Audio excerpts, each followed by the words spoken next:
हमारे साथ श्री रघुनाथ तो किस बात की चिंता, हमारे साथ श्री रघुनाथ तो किस बात की चिंता। शरण में रख दिया जब माथ तो किस बात की चिंता। हरे कृष्णा, सभी को सादर प्रणाम। ओम अज्ञानातिमिरन्धस्य ज्ञानाञ्जनशलाकया चक्षुरुन्मीलितं तस्मै श्री गुरुवे नमः। नमो विष्णुपादाय कृष्णपृष्ठाय भूतले श्रीमते भक्तिवेदांत स्वामिनीति नाम्ने। नमस्ते शाश्वते देवे गौरवाणी प्रचारिणे निर्विशेष शून्यवादी पाश्चात्यदेशतारिणे। हे कृष्ण करुणा सिंधु दीनबंधु जगतपते गोपेश गोपिका कांता राधा कांता नमस्तुते। तप्त कांचन गौरांगी राधे वृंदावनेश्वरी विश्वानुसुते देवी प्रणमामि हरि प्रिये। हरे कृष्ण कृष्ण कृष्ण हरे हरे, हरे राम राम राम हरे हरे। शिला प्रभुपाद की जय।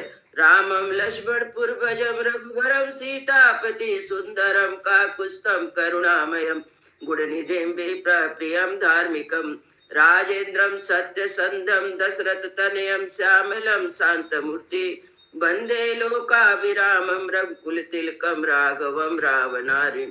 दक्षिणे लक्ष्मणो धन्वे वामतो जानकी सुभा पुरतो मारुति यस्य तं नमामि रघुत्तमम्। रामाय रामचंद्राय रामभद्राय वेदसे रघुनाथाय नाथाय सीताय पतये नमः। सियावर रामचंद्र की जय, पवन सुत हनुमान की जय, वाल्मीकि मुनि की जय, वाल्मीकि रामायण की जय। आज 75वां अध्याय का पाठ है। इसमें 1 से 33 तक हो चुका है, 34 से होगा। इसमें भरत जी मंत्री लोग के साथ बातचीत कर रहे हैं। जो उनके मंत्री है उनके बीच में बैठ के भरत जी कह रहे हैं कि हे मंत्रीवर, मैं राज नहीं चाहता, ना ही मैंने अपनी माता से कभी इसके बारे में बातचीत की। महाराज ने अभिषेक का निश्चय किया, वो भी मुझको पता नहीं था, क्योंकि मैं तो अपने नाना के यहाँ था। तो तब इस प्रकार ऐसे बता रहे थे मंत्री लोग को। उसके बाद भरत जी उठ के कौशल्या माता जी के पास आते हैं, भरत और शत्रुघ्न। और दूर से उन्होंने देखा कि कौशल्या माता दुख से व्याकुल होकर अचेत होकर धरती पर गिर पड़ी हैं। तो माता को उठाते हैं, तो माता को होश आता, कौशल्या माता को। तो भरत जी से कहती हैं, बेटा तुम्हें राज चाहिए था ना, अब तुम्हें राज प्राप्त हो गया। लेकिन दुख तो मुझे इस बात का है कि कहीं ने किस अपराध के कारण मेरे बेटे राम को वनवास में भेज दिया, जो कि वनवासी बन गया। मेरा बेटा चीर वस्त्र पहन कर वन में चला गया, उसका क्या दोष था। इस तरह कठोर बात जब कौशल्या माता निरपराध, भरत का तो कोई दोष नहीं था, उनको सुनाती हैं, तो उनको लगता है भरत जी को कोई घाव में सुई चुभो दिया। ऐसा भरत जी को महसूस होता है कि घाव में कोई सुई लगा दिया। तो फिर बोलते हैं उनकी माता, भैया राम के वन का प्रस्थान किया और जिसने उसको वही पाप लगे जो सेवक को भारी काम कराकर समुचित वेतन ना देने वाले स्वामी को लगता है। बोलते हैं कि जिसकी सम्मति है कि भैया राम को वन में जान भेज दिए, उनको वही पाप लगे जो काम करा के अपने सेवकों से काम कराता है और उसका वेतन नहीं देता, तो उसको पाप लगता, वही पाप उसको लगे। और जिसके कहने से बड़े भैया श्री राम बन गए हो, उसे भी विश्वासघात करने का पाप लगे। ऐसा कहकर भरत जी आगे और कहते हैं, अकर्ता च कृतज्ञस्य त्वक्तां न निरपत्तया लोके भवतु विदुष्टा यस्य हि अनुमते गता। जिसकी अनुमति से आर्य श्री राम बन गए हो, वह मनुष्य उपकार न करने वाला, कृतज्ञ, सत्पुरुषों द्वारा परित्यज्य, निर्लज और जगत में सबके देश का पात्र हो। पुत्रे हि दासे हिश्चा भित्रे हिश्चा स्वगृहे परिवारिता सा एको दृष्टम अश्नातु यस्यर्तो अनुमते गता। जिसकी सलाह से आर्य श्री राम वन में गए हो, वह अपने घर में पुत्रों, दासों, वृत्तों से घिरा हुआ रहकर भी अकेले ही मिष्ठान भोजन करके पाप का भागी हो। अप्रायास दृष्कान दारान पत्य प्रमीयताम अनवाप्या क्रियाम धर्मा यस्ते अनुमते गता। जिसकी अनुमति से आर्य श्री राम का वन गमन हुआ हो, वह अपने अनुरूप पत्नी को ना पाकर अग्निहोत्री आदि धार्मिक कर्मों का अनुष्ठान किए बिना संतानहीन अवस्था में ही मर जाए। मात्मनं संतति द्रच्चाति स्वेषु दारेषु दुःखिता आयु समग्राम प्राप्य यस्यर्थे अनुमते गता। जिसकी सम्मति से मेरे बड़े भैया श्री राम वन में गए हो, वह सदा दुखी होकर अपनी धर्म पत्नी से होने वाले संतान का मुना देखे तथा संपूर्ण आयु का उपयोग किए बिना ही मर जाए। ऐसा भरत जी माता कौशल्या को कह रहे हैं। लच्छाया मधुमासेन लोहेन च विषेण च सदैव विद्यात विद्याना यस्यर्थो अनुमते गता। जिसकी सम्मति से श्री राम का वन गमन हुआ हो, वह सदो लाह मधु मांस लोहा विष आदि निषिद्ध वस्तुओं को बेचकर कमाए हुए धन से अपने भरण पोषण के योग कुटुंबीजनों का पालन करे। संग्रामे समकोड़े च शत्रु पच्च भयं करे पलायाय मानो बध्येता यस्यर्थे अनुमते गता। जिसकी राह से श्री राम वन में जाने के विवश हुए, वह शत्रु पक्ष को भय देने वाले युद्ध के प्राप्त होने पर उसे पीठ दिखाकर भागता हुआ मारा जा। कपाल पाणी प्रतिमा चीर समृता भिक्षा माणो यतोन्मतो यस्यर्थो अनुमते गता। जिसकी सम्मति से आज श्री राम बन गए हो, वह फटे पुराने मैले कुचैले वस्त्र से अपने शरीर को ढककर हाथ में खप्पर ले भीख मांगता हुआ उन्मत्त की भांति पृथ्वी पर घूमता फिरे। मत प्रसादो भवति स्वेच्छेषु च नित्या काम क्रोध विभूतश्चा यत्तर्थो अनुमते गता। जिसकी सलाह से श्री रामचंद्र जी को वन में जाना पड़ा हो, वह काम क्रोध के वशीभूत होकर सदा ही मदपान स्त्री समागम और दूध क्रीड़ा में आसक्त रहे। मास्य धर्मे मनोभूयात अधर्मं च निवेशताम अपात्र वर्षि भवतु यस्यार्थो अनुमते गता। जिसकी अनुमति से आर श्री राम वन में गए हो, उसका मन कभी धर्म में ना लगे, धर्म का ही सेवन करे, अपात्र कोई धन दान करे। संचित्यन्यस्या विद्यानि विविधानि सहस्रशा दस्युभि प्रिय लुप्यन्ताम यस्यर्थे अनुमते गता।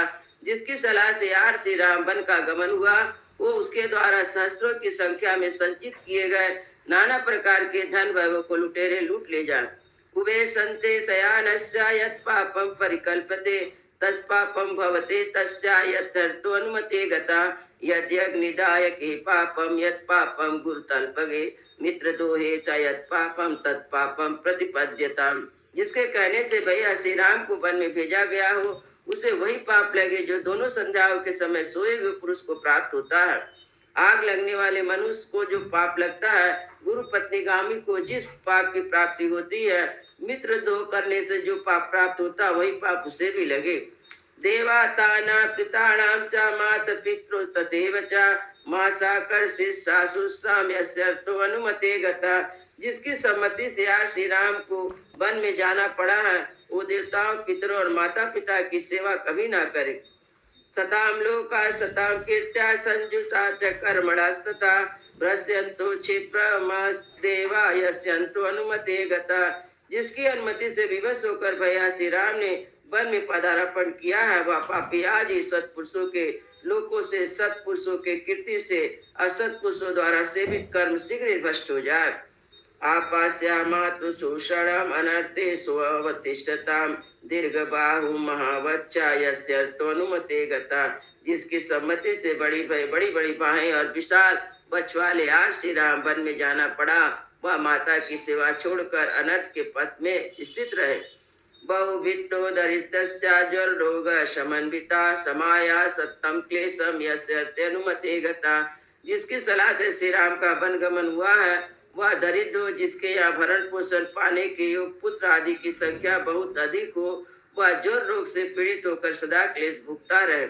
आशा मासा समानानाम दीनानाम उद्धचस्तुषाम आर्तिनाम विदिताम कुर्यात यस्यर्थो अनुमते गता। जिसकी अनुमति पाकर यार श्री राम वन में गए हो, वो आशा लगाए ऊपर की ओर, आंख उठाकर दांतों के मुख की ओर देखने वाले दीन याचकों की आशा को निष्फल कर दे।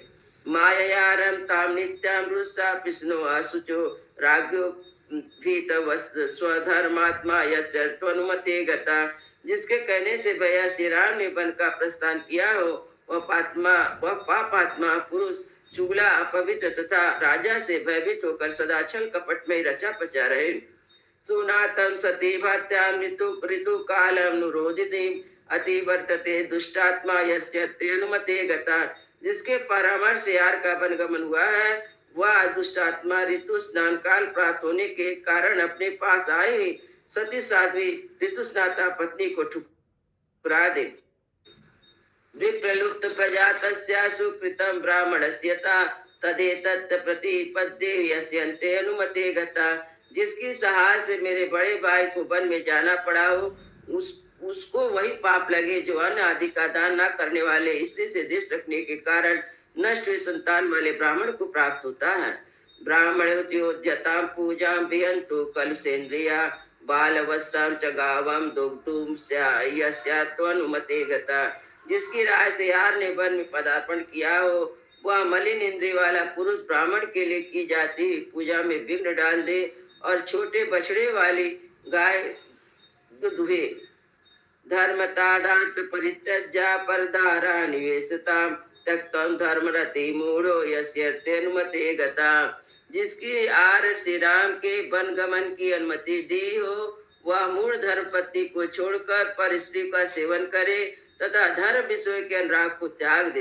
पानिया दूस के पापम तथेवा विषदाय के यद्देशा लभताम यस्यन्तो अनुमते गता।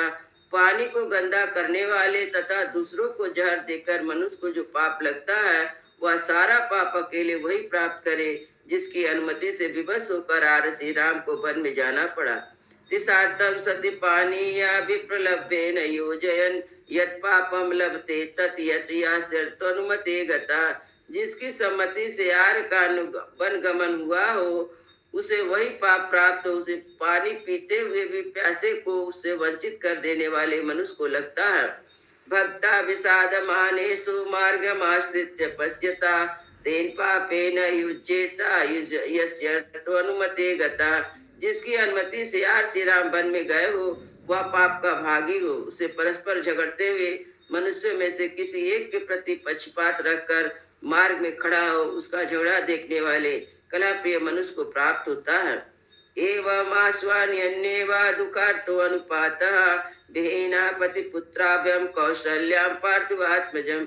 इस प्रकार पति और पुत्र से बिछड़ी हुई कौशल्या को शपथ के द्वारा आश्वासन देते हुए राजकुमार भरत दुख से व्याकुल होकर पृथ्वी पर गिर पड़े। तदा सप्तो कष्टे सपता मान चेतनम भरतम शोक संतप्तम कौशल्या वाक्यम अब्रवीत। उस समय दुष्कर शब्दों द्वारा अपनी सफाई देते हुए शोक संतप्य नचेत भरत से कौशल्या ने इस प्रकार कहा। मम दुखम इदम पुत्रम भूया समुपजायते सपते सप मानो ही प्राणनु परुड़ स्थिति में। बेटा तुम अनेक शपथ खाकर जो मेरे प्राणों को पीड़ा दे रहा है, इससे मेरा दुख और भी बढ़ता जा रहा है। दिष्टा न चलितो धर्मात्मा के सलक्षणा वश सत्य प्रतिज्ञो शताम लोकान वाप्यसी। बस सवाल की बात है कि शुभ लक्षणों से संपन्न तुम्हारा चित्त धर्म से विचलित नहीं हुआ है, तुम सत्य प्रतीक हो, इसलिए तुम सत्पुरुषों के लोक प्राप्त होगे। इत युक्ता चांकमानीया भरतम भातृवत्सलम परिवत्सम महाबाहु रुरुदम वृष दुखिता। ऐसा कहकर कौशल्या ने महाबाहु भरत को गोद में खींच लिया। अत्यंत दुखी उन्हें गले से लगाकर फुट फुट कर रोने लगी। एवं विलपमा मानस्या दुखार्ता महात्मना मोहाचा शोक संरंभत बभुव लुलितम मना। महात्मा भरत भी दुख से आर्त होकर विलाप कर रहे थे। उनका मन मोह और शोक विवेक से व्याकुल हो गया था। लालाप्यमानस्य विचेतनस्य प्रणश्य बुद्धे पतितस्य भूमो मुहुर्मुहुर्नि स्वसतस्य दीर्घम सातस्य शोकेन जगाम रात्रि। पृथ्वी पर पड़े हुए भरत की बुद्धि विवेक शक्ति नष्ट हो गई थी। अचेत होकर विलाप करते हुए बारंबार लंबी सांस खींचते थे। इस तरह शोक में ही उनकी वह रात बीत गई। इत्यर्थे श्रीमद् रामायणे वाल्मीकि आदि का अयोध्या कांडे पंचसप्ततितमा सर्गा। इस प्रकार वाल्मीकि निर्मित रामायण आदि काव्य के अयोध्या कांड में 75वां सर्ग पूरा हुआ। मंगल भवन मंगल हारी द्रवहु सो दशरथ अजीर बिहारी। राम सिया राम जय जय राम। राम सिया राम जय जय राम। श्यावर रामचंद्र की जय। पवन सुत हनुमान की जय। सब भक्तन की जय। सब संतन की जय। जय जय सीताराम।